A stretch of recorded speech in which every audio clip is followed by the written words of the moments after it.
hello, comme promis, nous nous retrouvons pour du coup la question de la semaine. La question nous vient d'une abonnée qui me dit « Pourquoi j'attire toujours des hommes indisponibles ?»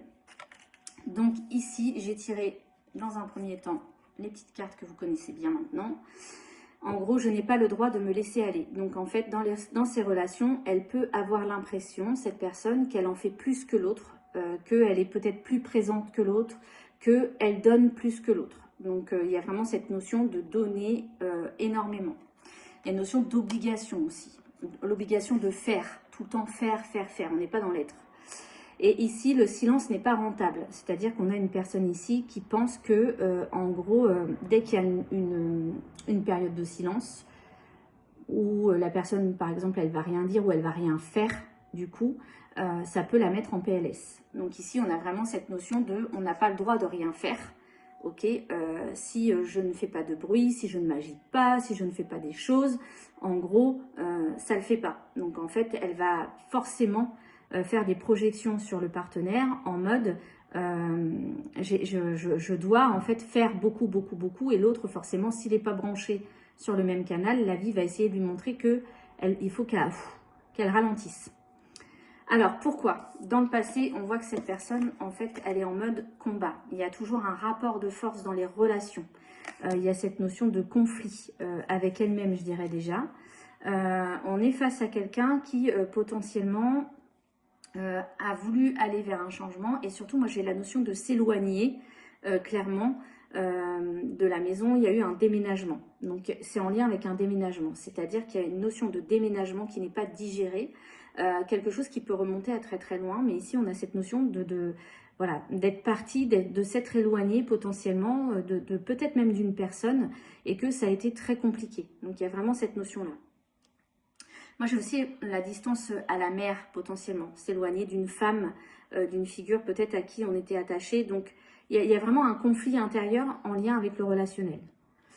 Actuellement, dans sa vie, comment ça se présente? Ça nous montre qu'aujourd'hui, en fait, il y a beaucoup de tristesse, que c'est une blessure qu'elle doit aller soigner, parce que, en fait, ça a toujours un impact, c'est toujours projeté dans le présent, hein, du coup. Et elle a tendance, en fait, dans ses relations, à se précipiter, peut-être à se dévoiler, à dévoiler trop de choses, peut-être à vouloir aller vite, à vouloir vraiment faire les choses rapidement. Donc, on est sur cette notion-là, et elle peut tomber sur des hommes qui, en fin de compte, sont aussi dans comment je pourrais dire, dans la précipitation. Voilà. Donc elle cherche aussi des hommes qui sont fuyants pour moi, des hommes qui sont un peu fuyants. Elle se connecte à ça parce que peut-être que dans sa vie, elle a vu aussi l'homme un peu fuyant. Donc elle recherche la même chose ici. Donc c'est quelque chose qui est bien caché et bien enfoui en elle. Et ensuite, si elle continue comme ça, vers quoi elle va? Ici, ça nous parle qu'elle va aller vers une période d'introspection, qu'elle va avoir besoin vraiment de regarder à l'intérieur d'elle-même et travailler l'amour de soi, clairement, d'écouter son cœur et d'écouter son intuition. Moi, j'ai le sentiment, quand je vois les cartes, que cette personne, en fait, elle a tendance à se diriger dans des relations où la personne est fuyante parce qu'elle ne s'écoute pas, parce qu'elle n'écoute pas ce qu'elle veut, elle. Elle scanne tout de suite ce que l'autre veut pour que, en fait, l'autre ne s'en aille pas. Donc, elle va en faire beaucoup pour l'autre. Et du coup, en fait, ça l'amène dans des relations qui ne sont pas forcément idéales pour elle. Ici, on lui dit qu'il faut qu'elle se libère de certaines obligations qu'elle a, elle, et qu'elle ne peut pas les imposer à l'autre, clairement, et qu'elle doit s'autoriser à ralentir, elle doit s'autoriser à prendre le temps, à ne pas précipiter les choses dans les relations. Il y a vraiment cette notion d'aller trop vite, du coup. Il va y avoir un changement rapide dans les relations, mais il faut écouter son cœur. Il y a vraiment la notion d'écouter son cœur, d'écouter son intuition aussi. Et moi, j'ai l'impression qu'il y a une relation qu'elle a enfouie, quelque chose... je dirais peut-être une relation de jeunesse, un amour peut-être de jeunesse, j'en sais rien, mais quelque chose qui a peut-être été très enfoui dans l'inconscient et où en fait on s'est dit bon j'aurai plus jamais ça quelque part. On voit qu'il y a un changement intérieur qui s'opère, qu'il y a une forme d'introspection qui arrive, il y a vraiment quelque chose qui va remonter en conscience, qui va être révélé. Assez rapidement, je dirais. Là, avec la pleine lune qui arrive, c'est possible qu'il y ait des choses qui remuent pour le coup. Donc voilà. Donc ça, c'est le premier jet, vous voyez. Ensuite, là, je vais aller regarder, par exemple, du coup, comment, en fait, elle pourrait Non, je vais faire autrement. Comment sa vie relationnelle, enfin sa vie sentimentale va évoluer dans les 3 prochains mois, par exemple. Comment sa vie sentimentale va évoluer dans les 3 prochains mois. Comment sa vie sentimentale va évoluer dans les 3 prochains mois. Voilà. Donc ici, on a quand même l'abondance, donc voilà. Et il va y avoir de nombreuses prises de recul. Il y a besoin de prendre du recul intérieurement, ok ? Donc là, je vais faire un tirage en 9. Si c'est trop long, vous pouvez passer.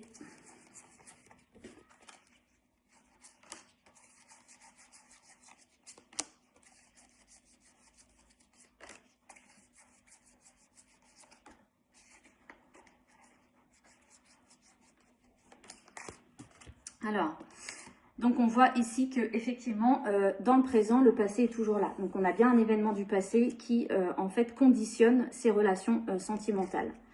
Ici, on voit qu'il y a une guérison qui est en cours. Donc ici, on doit guérir une blessure du passé en lien avec un choix qu'on a fait. Donc il y a eu un choix qui a été fait et potentiellement qui n'est pas digéré. Dans le passé, on voit que ici il y a beaucoup d'émotions qui sont enfouies, hein, je dirais, qui sont cachées et qui ont bloqué, en fait, on a figé quelque chose, qui ont bloqué vraiment la notion de recevoir. C'est-à-dire qu'ici, la personne n'accepte pas de recevoir, donc elle donne beaucoup, mais elle ne veut pas recevoir. Donc il y a une croyance, elle, qui dit, si je reçois, il se passe forcément quelque chose, par exemple. Donc on va aller chercher, si elle reçoit, qu'est-ce qui se passe? On va aller dans les émotions. Voilà, j'ai peur de reproduire le schéma parental. Donc on est sur une blessure d'enfance.